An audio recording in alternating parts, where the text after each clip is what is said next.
So, ayan, good morning. Tara po at magbilang na tayo ng order ni Sir Ed dyan. No? Tingnan natin kung ito na 500. Kung hindi, bukas na talaga. No? Bukas na natin. Right, tara, simulan na natin. 100 pieces kada isang supot. No? Tara, let's go! 4, 8, 12, 16,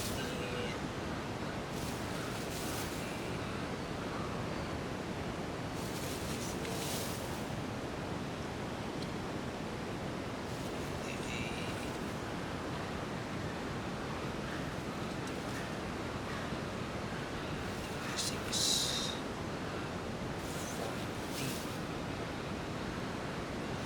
4, 8, 52, 56, 60, 64, 68, 72, 76, 80, langanin pa to, 80, 84, 88, 92,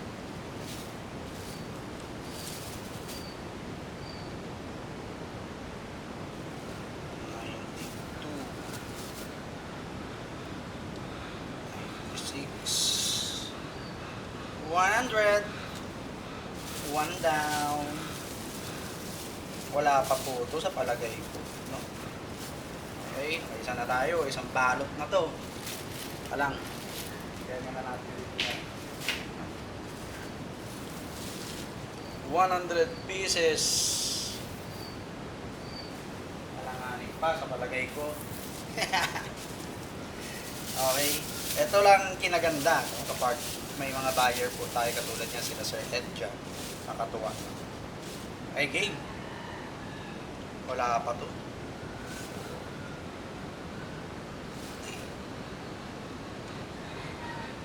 12, 16, 20,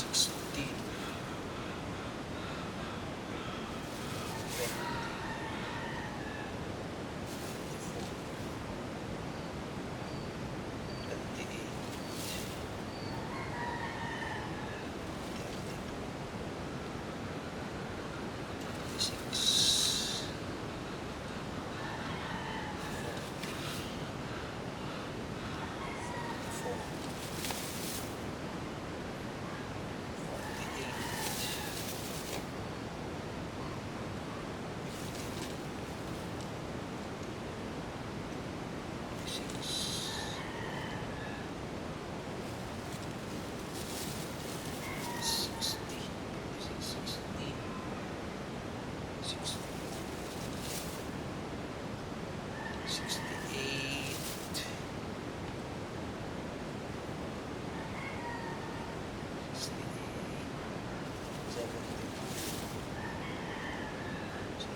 36,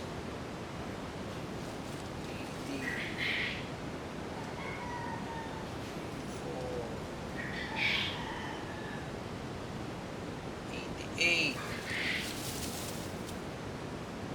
92, 96, 100. So wala pa po to, 200 ano lang to. 200 plus pa lang po, no? Chat natin si Sir Ed dyan. Ayan, no? So, yan. Alright. So mamaya na ulit tayo magbibilang. Ayan, oh. Mamaya na ulit tayo magbibilang po kasi wala nang 100 yan, no? Wala nang 100 pieces po yan. No? Ayan. Okay. So, mamaya, maghihintay pa tayo ng mga itlog. Right? So, sa ngayon, ayan, meron na tayong 200 pieces, no, na itlog po. Okay? So, kung hindi aabot, no, ibigay muna natin kay Sir Ed yung secret. Okay? At, yun, no. So, makongolekta pa tayo ulit mamaya, no, para at least kahit pa paano umabot ng 300 pieces. Kung hindi kaya, sabihin natin bukas na lang na hapon, no? Para yung mga makukolekta natin ngayon ay ngayon at saka bukas is maipon pa po natin, no? So ayan, kakatuwa lang, no? At maraming tumatangkilik po sa ating, you know, small business. Kung naman pwedeng sabihin na sobrang lawak na nito business natin, no? Nasa stage pa lang po tayo ng expansion po talaga, no? Kaya nga nagpapapisa po tayo para mag-expand tayo ng ating tawag dito, ng ating production. Kasi lumalawak na po yung market natin, kailangan magdagdag tayo ng production. Kasi kung hindi tayo makakapag-cope up doon sa demand, which is may kakayahan naman tayo kasi may incubator tayo, may breeders tayo, may kakayahan tayo magpasisiw, may kakayahan tayo magparami ng pugo natin. So why not, di ba? Kaya nga tayo nagpapapisa para mag-expand po tayo ng production, no? Para at least, no, meron tayong 600, 700 heads dito, no? Breeders at saka layers, okay na po sa akin yun, no? Malaki-laki na rin po ang ibabalik na pera sa atin noon araw-araw, no? Araw-araw po. So, sa itlog pa lang ng pugo, no, makakabenta na tayo ng worth 750 pesos, no, na quail eggs araw-araw, i-times mo sa isang buwan yan, no, 750 times 30 kamo, no. Tapos may benta pa tayo ng mga fertile eggs, meron pa tayong bentang mga day-old chick at saka RTL-RTB, giginhawa na po tayo paunti-unti, no? Giginhawa na tayo paunti-unti. Yun nga lang, kailangan natin ng sipag at tiyaga dito.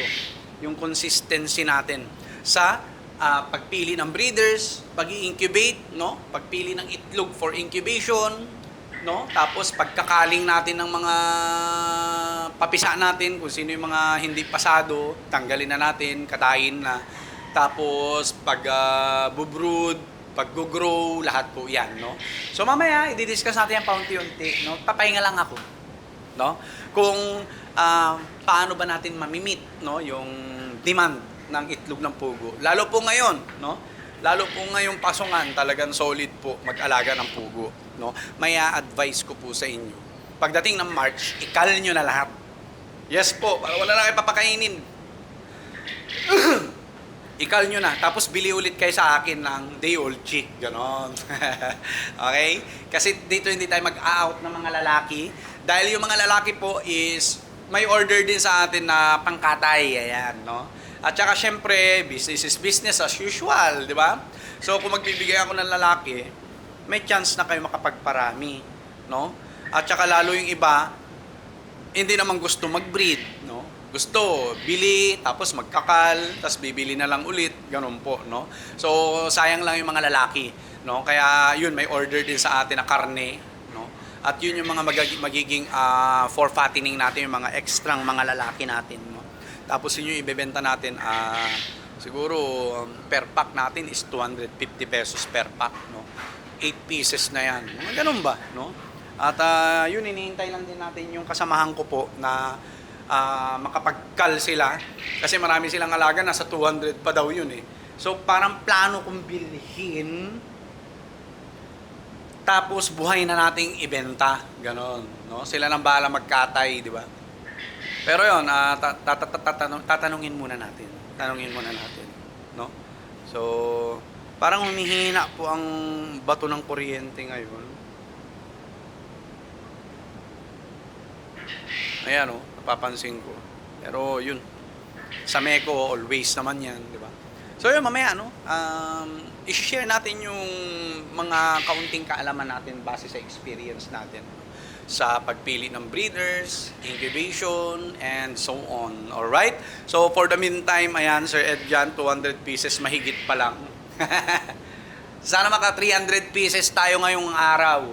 Tapos bukas, another 100 pieces. So, 400 pieces, no? So, yun po, no? Automatic po yan kasi si Sir Ed is actually lahat ng production ko araw-araw kanya talaga. May mga pagkakataon lang na drop by dito sa atin, bumibili ng pugo. Hindi naman natin mahindian, no? Kasi nakakahiya, no? Nagbiyahe pa sila para masilayan lang tong breeding program natin ng pugo, tapos bibili na rin ng itlog, no? Eh, sayang naman. At saka nakakahiya, no? Nakakahiya. Alright? So, yun lang po. Maya-maya, gawa tayo ulit ng content, yung mas useful para sa mga gusto magsimula ng livestock farming, specifically whale farming at saka game fowl farming po. Alright? So, yun lang po. God bless po sa ating lahat. Peace.